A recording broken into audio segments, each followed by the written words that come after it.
kira usah sok keminter. Nah, asal dia ulama, entah itu siapa saja asal dia ulama harus kita hormat. Gua hormat sekali sama Mbak Mun ya hormat, sama Mbak Habib Lutfi ya hormat, sama Pak Quraisy ya hormat. Asal dia orang alim alama pasti bacanya banyak, pertimbangannya banyak. Kecuali dia alim itu aku gak percaya. Tapi beliau-beliau itu kan orang alim. Terus kalau beliau berstatement hukum itu apakah hukum fikih apa hukum tahapan kita kan tidak tahu dia wong alim. Kadang wong alim fatwa itu hukum tahapan bukan hukum sebenarnya. Misalnya gini, orang Indonesia itu rata-rata cara berpakaian gitu. Terus diputuskan bilang nggak apa-apa. Ternyata bilang nggak apa-apa itu dalam proses tahapan, bukan hukumi yang sebenar. Saya tak contohnya paling gampang. Ben kowe roh ngaji, ojo sidik-sidik nyalano wong. Rasulullah itu pernah ditanya orang, ya Rasulullah, saya ini mau masuk Islam. Tapi penyakit dasar kula niku bodoni. Napa boleh kula salat, zakat tapi tetap asal bodoni? Jawab Nabi, gak apa-apa. Kowe sementing salat. Sause wong iku mirip Abbas protes ya Rasulullah, apakah engkau ngalalo bodoni? Gak bodoni ora halal. Tapi kok jenengan ngolehi ketika wong iku gawe kontrak tetap oleh bodoni, mergo iki mergene maklar rezekine kok bodoni. Jawab Nabi, engkau angger sering salat, rak jijik-jijik dhewe mbek bodoni. Berarti ketika Nabi tidak mengharamkan bodoni itu bukan hukum sebenarnya, ini hukum tahapan. Apa hukum tahapan? Ini yang paling angel ning bab fiqh dakwah, man disebut fiqh dakwah. Ada hukum itu tidak sebenarnya, tapi itu tahapan. Misalnya aku ketemu cah Jakarta, mondok ning nggonku misalnya, cah itu biasanya katokan cekak. Tak kon jilbaban langsung kangelan. Kira-kira tak kon, ya celananan nduk, celananan. Perkara pikiranku lumayan ora katokan cekak. Terus ning atiku mesti jilbab menyusul kan ngono. Bukan darani celananan itu hukum sebenarnya, ini hukum tahapan. Saiki kowe nglatih cah cilik poso, langsung maghrib tak beduk. Beduk. Terus pun, wah ini ajaran sesat, poso setengah hari. Cek seneng drengki mbek wong. Iku jenenge hukum tahapan, tidak hukum sebenarnya. Mulane kula sing penting asal sing ngomong wong alim saleh. Tak baleni nek wong alim saleh. Saleh tok ora alim ora cukup, mergo ilmune ra akeh. Alim tok ora saleh ya fasik jenenge alim ora saleh ya kacau juga. Lah titenane piye yo? Lah ki alim tok ora. Nah alim ditan-titani dhewe biji-biji dhewe. Tapi Nabi itu figur yang luar biasa. Kadang-kadang Nabi itu ngendikan seperti itu. Ana wong memang ana wong salat tapi pamit ijek bodoh. Nek Nabi gak apa-apa sing penting salat.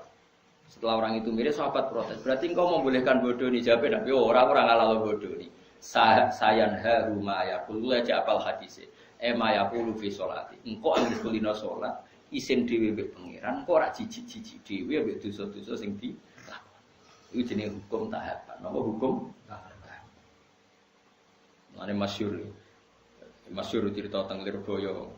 Ada seorang Gus nomo akal, senengane pacaran. Kiai ini kaku hati mendingin. Ini kisah nyata. Wong iku ya keluargane sing nakal.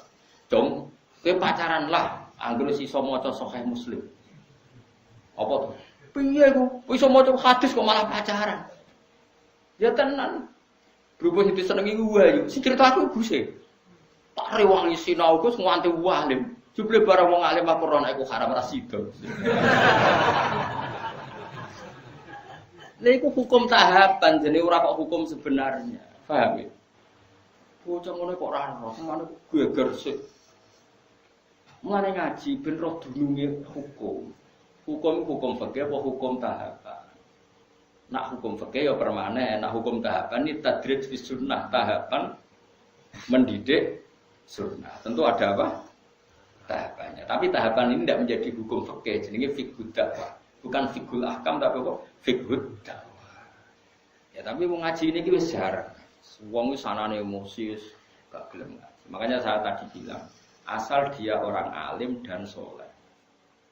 Makanya saya bisa menerima misalnya saya itu Hafid orang alim, kadang dakwah di Belanda, di mana-mana. Ya ketemu orang macam-macam. Tapi beliau tidak selalu bilang mungkar. Karena itu tahapan, jadi beliau tidak perlu kesusu darani mungkar. Ini tahap pembinaan. Dan bina wong Belanda cek katokan cekak kausan porotong wedok-wedok terus kon Islam. Ayo jilbaban, ayo cadaran, yo melayu. Ya mesti ada urutannya, tauhid dulu, setelah tauhid ini, setelah.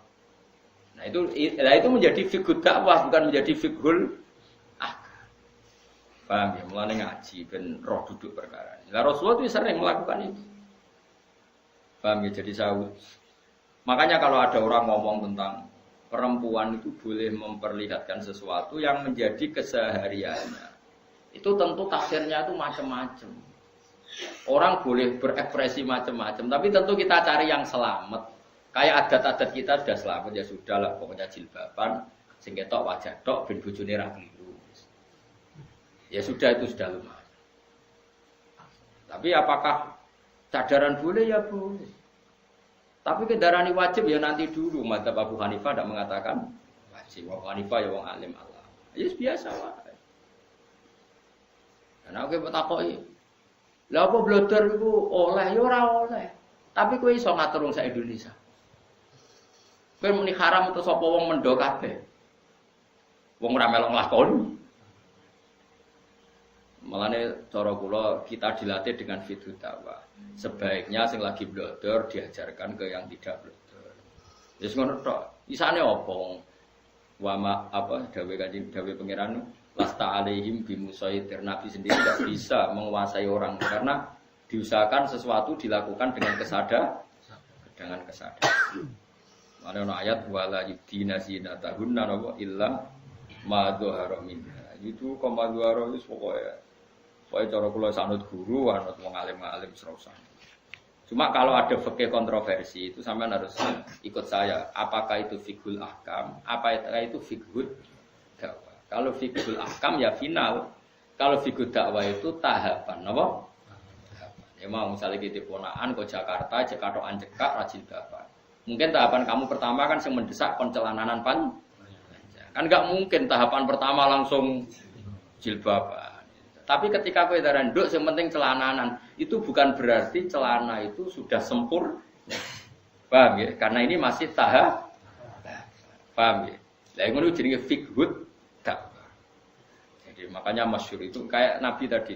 Ya Rasulullah saya mau Islam, saya mau sholat gini-gini. Tapi saya punya hak bodoni karena mergawe saya itu maklaran agak bodoni ra urip. Dari Nabi, ya Cung.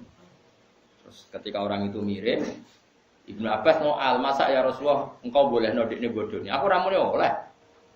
Lah kok jenengan mendel mawon. Sayanhahu mayaqul. Engko nak wis sering salat, sering lapatno kalimat thayyibah, engko risi dhewe akhire ora bodoni